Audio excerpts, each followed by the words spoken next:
नमस्कार. श्री स्वामी समर्थ.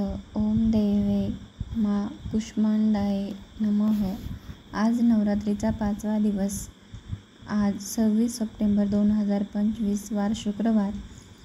आज 5वी माळ. तर ही 5वी माळ देवी कुष्मांडा. 5वी माळ ही कुष्मांडा देवीची आहे.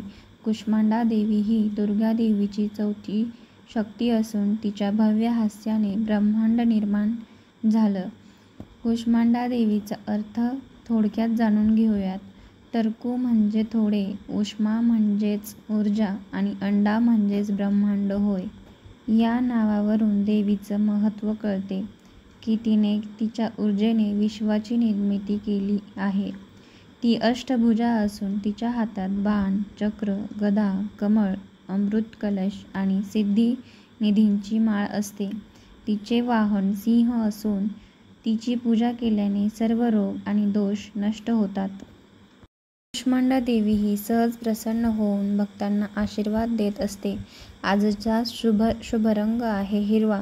आज देवीला मालपुआचा नैवेद्य अर्पण करायचा आहे. दुर्गा सप्तशतीचा पाठ देखील करायचा आहे. आज ललित पंचमीही आहे, त्यामुळे ललित पंचमीचीही आपल्याला सेवा करायची आहे. देवीला पिवळी फुले अर्पण करावीत. कुष्मांडा देवीची माहिती थोडक्यात जाणून घेऊयात. एका प्रादेशिक आख्यायिकेनुसार असुर जातुकासुराच्या प्रभावानंतर सुकेशाचे पुत्र माली आणि सुमाली या 2 असुरांनी शिवाला प्रसन्न करण्यासाठी कठोर तपश्चर्या केली. त्यांच्या तपस्येचे वर्णन इतके तीव्र होते की त्यांच्या शरीरातून पृथ्वीवर प्रकाश पसरत होता आणि सूर्यदेवाचेही लक्ष वेधून घेत होता. कुतूहलाने ग्रासलेल्या सूर्याने त्यांचे निरीक्षण करण्यासाठी आपल्या स्वर्गीय स्थानावरून निघून गेले. जसजसे सूर्यदेव जवळ येत गेले तसतसे सूर्याच्या उष्णतेने दोन्ही असुर राखेत रूपांतरित झाले. यामुळे संतप्त झालेल्या शिवाने सूर्याला त्रिशूलाने मारले आणि तो बेशुद्ध झाला. सूर्याच्या अनुपस्थितीमुळे विश्वात अंधार आणि अराजकता पसरली. ऋषी कश्यप यांनी आपला मुलगा सूर्याच्या अवस्थेबद्दल शोक व्यक्त करत शिवाला शाप दिला की एके दिवशी आपल्याच मुलाला मारेल. विश्वात सुव्यवस्था करण्यासाठी शिवाने आपल्या पत्नी पार्वतीला आवाहन केले, ज्याचे विश्वात सूर्याचे स्थान आणि प्रकाशाचा गोल निर्माण करून घेतले. या गोलातून बाहेर पडून ती कुष्मांडाच्या तेजस्वी स्वरूपात प्रकट झाली. दुःखाने ग्रस्त होऊन सुकेश आणि कश्यप शिवाकडे गेले. देवतेने त्यांना पार्वतीकडे मार्गदर्शनासाठी जाण्याची सूचना केली. कश्यपाने अदितीसह तिला सूर्याच्या पुनरुज्जीवनासाठी आवाहन केले.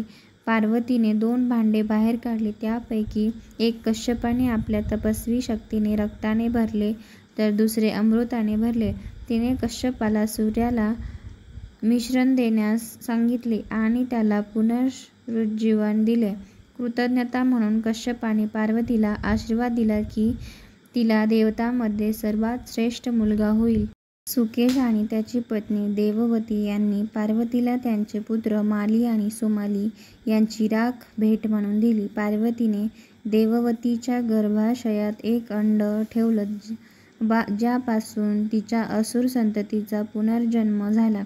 सूर्याने कुष्मांडा यांना सूर्यामध्ये राहण्याची विनंती केली, जेणेकरून ती सूर्याला तेज देत राहील आणि त्याच्या हालचालींना निर्देशित करेल. अशीच माहिती तुम्हाला रोज हवी असेल तर चॅनलला सबस्क्राईब करा आणि बेल आयकॉन प्रेस करायला विसरू नका. तुम्हाला कोणत्या दिवशी कोणती माळ, कोणता नैवेद्य, देवीचं स्वरूप कोणतं, देवीला नैवेद्य कोणता दाखवायचा हे नवनवीन व्हिडिओमधून माहीत होईल. जर व्हिडिओ आवडला असेल तर लाईक करायला विसरू नका आणि आजची माहिती कशी वाटली ते नक्कीच कॉमेंट करून सांगा.